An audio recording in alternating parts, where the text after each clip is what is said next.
Hello friends, welcome to inhale CO3। तो दोस्तों, आज का जो हमारा टॉपिक है that is factors influencing of child development, यानी बाल विकास को प्रभावित करने वाले कारकों को जो है वो आज समझेंगे।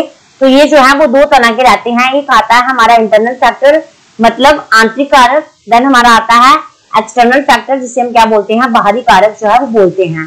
तो अगर हम बात करें फैक्टर्स की, तो हमारे दो तरह के फैक्टर्स हैं, मैंने आपको बताया, जो इन्फ्लुएंस करते हैं चाइल्ड की डेवलपमेंट में।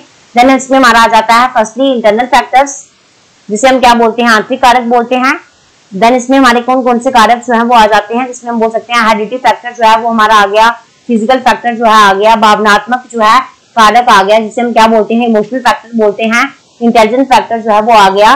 देन अगर हम बात करें एक्सटर्नल फैक्टर की, तो यहाँ पे हमारा क्या आ जाएगा, फैमिली आ जाएगा, फिजिकल इन्वायरमेंट आ जाएगा, या कोई भी सोशो इकोनॉमिक कंडीशंस जो हैं आ जाएंगी। तो ये सारे ही फैक्टर्स क्या करते हैं, चाहे इंटरनल फैक्टर है चाहे एक्सटर्नल फैक्टर है, ये दोनों ही फैक्टर्स जो हैं वो क्या करते हैं, एक बच्चे के विकास में बहुत ज्यादा प्रभाव जो है वो डालते हैं। ठीक है, तो आज जो है हमारी डिटेल में डिस्कशन जो रहेगी वो रहेगी इंटरनल फैक्टर्स पे। हम देखेंगे कि कौन कौन से जो है वो इंटरनल फैक्टर्स हैं।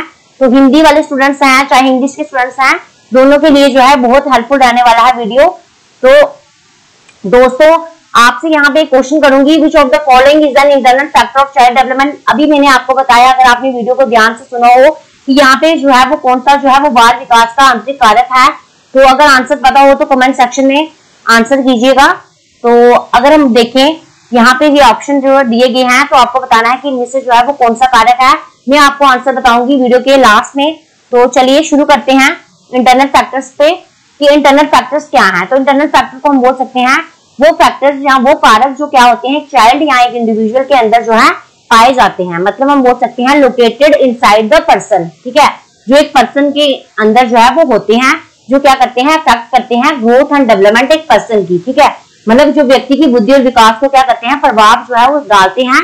That is called internal factors, मतलब आंतरिक कारक। ओके, देन अगर हम देखें तो इंटरनल फैक्टर्स में हमारा क्या क्या आ जाता है, हमारा सबसे पहले आता है हेरिडिटी फैक्टर्स, मतलब आनुवांशिकता का कारक। ठीक है, आनुवांशिकता का कारक जो है वो कहीं ना कहीं क्या करता है, एक बच्चे की चाइल्ड की डेवलपमेंट में क्या करता है, इन्फ्लुएंस जो है वो करता है। ठीक है, यहाँ पे हम बोल सकते हैं कि हेरिडिटी क्या है। तो हेरिडिटी क्या है, एक बायोलॉजिकल प्रोसेस है।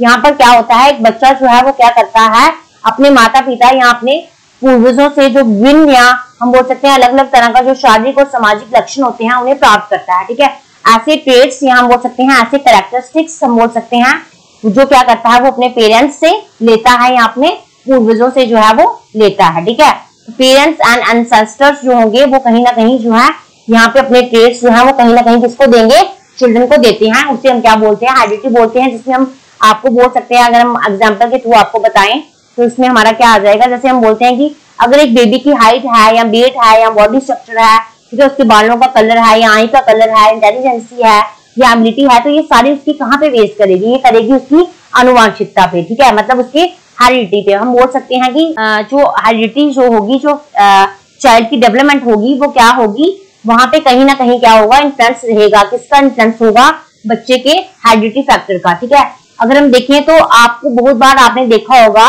ठीक है, अगर हम यहाँ पे एग्जाम्पल एक फादर की, अगर वो बहुत ज्यादा स्लिम है, तो ऐसा माना जाता है कि उसका जो चाइल्ड होगा वो भी क्या होगा, बहुत ज्यादा स्लिम होगा। या कोई मदर है, ठीक है, मदर का जो है वो बालों का रंग जो है बहुत ज्यादा क्या है, ब्लैक है। ठीक है, हेयर कलर जो है वो बहुत ज्यादा ब्लैक है, तो ऐसा माना जाता है कि जो एक चाइल्ड होगा उसका बालों का रंग भी क्या होगा, ब्लैक होगा। तो ऐसा नहीं है कि ब्लैक ही होगा, कभी कभी क्या होता है, उसका जो बालों का रंग है वो जो है वो थोड़ा ब्राउन भी हो सकता है। ठीक है, वो जो है वो अपने दादा दादी पर भी जो है वो जा सकता है। ठीक है, अपने पूर्वजों पर भी जा सकता है। तो ये कहीं ना कहीं जो है बहुत ज्यादा जो है इन्फ्लुएंस जो है वो करता है एक बच्चे के विकास में। हेरिडिटी फैक्टर की अगर हम बात करें तो ये बहुत ज्यादा इन्फ्लुएंस जो है वो डालता है एक बच्चे के विकास में। तो ठीक है, अगर हम बात करें, नेक्स्ट हमारे पास आ जाता है इंटेलिजेंस फैक्टर। ठीक है, तो इंटेलिजेंस फैक्टर भी क्या है, ये भी जो है इंटरनल फैक्टर के अंदर ही आता है, जिसमें हम बोल सकते हैं कि इंटेलिजेंस फैक्टर क्या करता है, ये बहुत इंपॉर्टेंट जो है वो रोल प्ले करता है एक बच्चे की ग्रोथ एंड डेवलपमेंट में। ठीक है, बुद्धि जो है हम बोल सकते हैं वृद्धि और विकास में महत्वपूर्ण भूमिका जो है वो निभाती है। ठीक है, देन अगर हम बात करें इंटेलिजेंस फैक्टर की, तो इंटेलिजेंस फैक्टर में हम वो क्या बोल सकते हैं कि एक इस तरह का फैक्टर है जो क्या करता है, बाकी के जो फैक्टर्स हैं, जो एस्पेक्ट हैं जो हमारे चाइल्ड की डेवलपमेंट के, चाहे वो फिजिकल है, मेंटल है, सोशल है, इमोशनल है, ठीक है।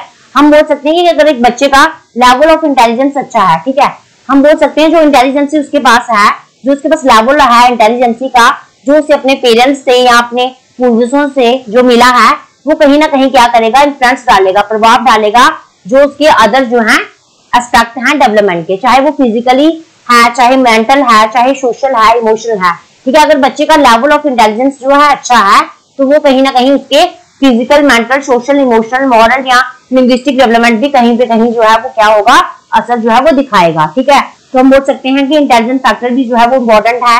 देन अगर हम बात करें फिजिकल फैक्टर की, तो फिजिकल फैक्टर में क्या आ जाएगा, फिजिकल फैक्टर जो है ये भी बहुत ज्यादा क्या करता है, इन्फ्लुएंस करता है डिफरेंट जो अलग अलग तरह के जो है क्या है, पहलू हैं या एस्पेक्ट हैं चाइल्ड की डेवलपमेंट के, ठीक है। आपको पता ही है कौन कौन से एस्पेक्ट ऑफ डेवलपमेंट हैं या फिर एस्पेक्ट हैं चाइल्ड की डेवलपमेंट के। तो मैंने बहुत बार आपको जो है वो बताया है, आपको एक ट्रिक से कि आप याद रखिएगा PCSE, ठीक है, फिजिकल, कॉग्निटिव, सोशल, इमोशनल, ठीक है। ये सारे ही क्या करते हैं, कहीं ना कहीं जो है वो क्या करते हैं, फिजिकल फैक्टर जो है वो क्या करता है, जो फिजिकल फैक्टर है वो कहीं ना कहीं इन्फ्लुएंस करता है बाकी के फैक्टरों पे, ठीक है, बाकी पे जो है वो प्रभाव डालता है। अगर एक बच्चा जो है वो फिजिकली अच्छा होगा, एक बच्चे की फिजिक जो है वो अच्छी होगी, तो वो कहीं ना कहीं क्या होगा, कॉग्निटिव जो माइंड है, उसकी कॉग्निटिव डेवलपमेंट है, उसके दिमाग की जो विकास है वो भी क्या होगा, अच्छा होगा, ठीक है। वो सोशली भी अच्छा होगा, अपने इमोशंस को जो है वो बैलेंस करना उसे आता होगा, ठीक है।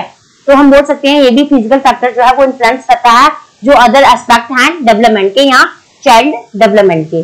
देन अगर हम बात करें फिजिकल फैक्टर में, हम क्या बोल सकते हैं कि समटाइम्स हम बोल सकते हैं कि जो फिजिकल इन्फ्लुएंसेस होते हैं एक बच्चे के विकास में, तो वो क्या कर सकते हैं, हम उन्हें क्या कर सकते हैं, इजी जो है वो कंट्रोल कर सकते हैं, ठीक है। अगर हम बात करें, यहाँ पे हम एग्जांपल लेते हैं, अगर हम बात करें एक फिजिकल फैक्टर में, हम बोल सकते हैं कि एक बच्चा है, अगर वो बहुत अच्छा न्यूट्रिशन ले रहा है, ठीक है, तो उसका क्या होगा, अगर गुड फूड ले रहा है, गुड न्यूट्रिशन जो है वो ले रहा है, तो वो क्या होगा, उसका जो फिजिक होगी, जो उसकी फिजिकल डेवलपमेंट होगी, वो क्या होगी, अच्छी जो है वो होगी, ठीक है। उसका जो शारीरिक विकास होगा वो क्या होगा, बहुत ही ज्यादा अच्छा जो है वो रहेगा, ठीक है। बट अगर जो है वहां पे वो क्या कर सकता है, अगर उसकी फिजिकल डेवलपमेंट जो है वो पोअर है, ठीक है, फिजिकल डेवलपमेंट PD लिखूंगी यहाँ पे, समझ आइएगा, फिजिकल डेवलपमेंट की बात कर रही हूँ। अगर फिजिकल डेवलपमेंट क्या है, बहुत ही ज्यादा पुअर है, तो यहाँ पे क्या होगा, बच्चा जो है वो उसे कंट्रोल कर सकता है थ्रू किससे, वो ठीक है, बहुत ज्यादा अच्छे प्रोटीन्स लेगा, ठीक है, जिससे वो अपना वेट जो है वो गेन कर सके, फिजिकली फिट हो सके, ठीक है, एक्सरसाइज करेगा। तो हम बोल सकते हैं कि जो फिजिकल फैक्टर है इन्हें क्या किया जा सकता है, इजिली जो है वो कंट्रोल किया जा सकता है, ओके। देन अगर हम बोले लास्ट हमारे पास आता है इमोशनल फैक्टर, जिसमें हम क्या बोल सकते हैं, जिसे हम क्या बोलते हैं, इमोशंस के फैक्टर्स जो है वो बोल सकते हैं। मतलब हम बोल सकते हैं जो भावनात्मक कारक है ये भी कहीं ना कहीं क्या करता है, बच्चे के विकास में प्रभाव जो है वो डालता है, ठीक है। अगर हम बात करें इमोशनल फैक्टर्स की, जैसे फिजिकल फैक्टर जो है वो अफेक्ट करता है बाकी के एस्पेक्ट जो रहते हैं चाइल्ड की डेवलपमेंट के, तो उसी तरह से ये भी क्या करता है, इमोशनल फैक्टर भी जो है वो कहीं ना कहीं क्या करता है, प्रभाव डालता है एक बच्चे के सामाजिक या मानसिक या शारीरिक, या फिर हम बोल सकते हैं जो भी उसकी मॉरल लेवल है, मतलब नैतिक स्तर जो होता है उस पर भी जो है वो प्रभाव देखने को मिलता है, ठीक है, एक चाइल्ड की डेवलपमेंट में।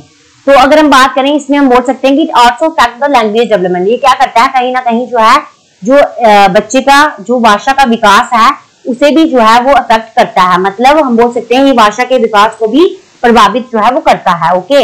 अगर वीडियो अच्छा लगा हो तो लाइक कीजिएगा, शेयर कीजिएगा, सब्सक्राइब कीजिएगा। तो मैंने आपसे पूछा था एक question, which of the following is an internal factor of child development, okay. तो आपको उसका जो है वो आंसर बताना था, तो आंसर था डी, ऑल ऑफ दीज इसमें आएगा, क्योंकि इंटेलिजेंस फैक्टर में जो है वो हमारा इंटरनल फैक्टर भी हम देख सकते हैं, फिजिकल एबिलिटी ये भी हमारे इंटरनल फैक्टर में आएगी, हेरिडिटी फैक्टर ये भी हमारी जो है वो इंटरनल फैक्टर में आएगी, अभी हमने पढ़ा। तो ये जो है वो क्या हो जाएगा, ऑल ऑफ दीज जो है वो हो जाएगा, ओके।